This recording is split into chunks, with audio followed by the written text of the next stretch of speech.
Royal family سے تھا، لیکن اس کی زندگی بالکل سادہ تھی۔ گاؤں کے ایک لیڈر اسے ایک بات کہا کرتے تھے کہ لیڈر وہ ہوتا ہے جو پہلے سنتا ہے اور بعد میں بولتا ہے۔ منڈیلا نے اپنی زندگی کا حصہ بنا لیا۔ جوانی میں جب وہ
توڑنا ایک ایسی محنت جو صرف انسان نہیں دل کو بھی توڑ دیتی ہے۔ ٹھنڈی ہوا چلتی ہے اور تنہائی اتنی گہری تھی کہ ہر رات اپنے خوف سے بات کرنا پڑتی تھی۔ اس درد کے درمیان منڈیلا کی ماں گزر گئی اور اس کا بیٹا مر گیا۔ پھر سب سے دردناک بات یہ ہے کہ منڈیلا نے اپنے ماں اور بیٹے کے جنازے پر جانے کی اجازت نہ ملی۔ یہ وہ لمحہ تھا جب کوئی انسان ٹوٹ سکتا ہے اور منڈیلا وہ رویا۔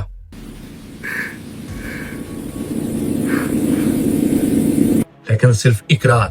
پھر اس نے اپنے سے وعدہ کیا، اگر میں نفرت میں جی گیا تو میں جیل سے کبھی باہر نہیں آؤں گا۔ وہ رات اس کی زندگی کا ٹرننگ پوائنٹ تھی، جہاں سے اس کی اصلی جنگ شروع ہوئی۔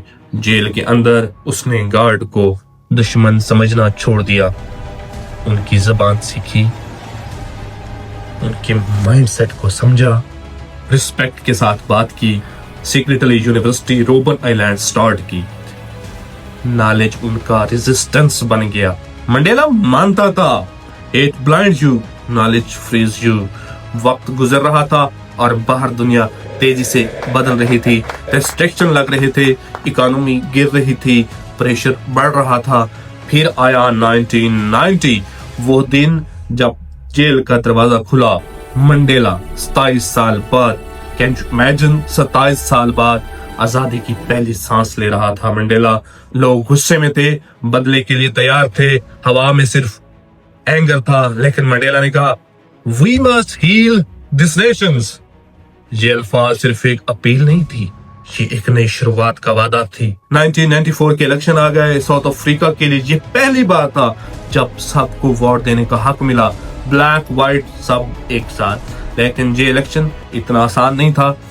डर हर तरफ था, सिविल वार का खौफ था, आर्मी के कुछ हिस्सों में रिवोल्ट का खौफ था, और व्हाइट एक्सट्रीमिस्ट ग्रुप्स बहुत ज्यादा एग्रेसिव थे जो डेमोक्रेसी बर्दाश्त नहीं करना चाहते थे।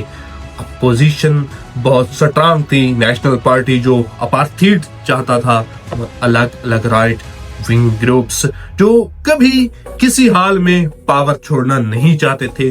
वो इलेक्शन सिर्फ पॉलिटिक कंटेस्ट नहीं था, ये मुल्क के फ्यूचर की लड़ाई थी। सिक्योरिटी थ्रेट हर रोज बढ़ रहे थे, लोग डर रहे थे, अनसर्टेनिटी थी, और हर किसी के जहन में ये सवाल था क्या ये इलेक्शन पीसफुल तरीके से कंप्लीट हो सकते हैं। फिर भी लोगों ने हिम्मत नहीं हारी। मंडेला ने अपनी अपील से लोगों को इकट्ठा किया और उन्होंने ट्रस्ट और रिकंसिलिएशन की मिसाल दी। इलेक्शन का रिजल्ट आ गया, मंडेला जीत गया, और पहली बार मंडेला कोई ब्लैक प्रेसिडेंट बना। ये जीत सिर्फ उसकी नहीं थी, पूरे साउथ अफ्रीका की जीत थी, एक नई उम्मीद की शुरुआत थी। और फिर उसने सिंबॉलिक मूव किया। Rugby world cup white team की जर्सी पहनी और मुल्क ने पहली दफा एक साथ खुशी महसूस की। उसने रिवेंज चूज नहीं किया, उसने ट्रुथ एंड रिकंसिलिएशन चूज की कि सच बोलो, माफी मांगो और आगे बढ़ जाओ। और जब पावर मिली तो उसने उन्हें छोड़ दिया, उन्हें माफ कर दिया, सिर्फ वन टर्म। उसने कहा no leader is bigger than democracy.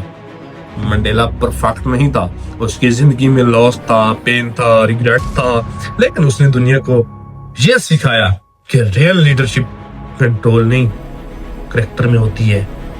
और शायद इसीलिए आज भी जब हम उसका नाम लेते हैं तो सिर्फ एक लीडर याद नहीं आता, एक इंसान याद आता है।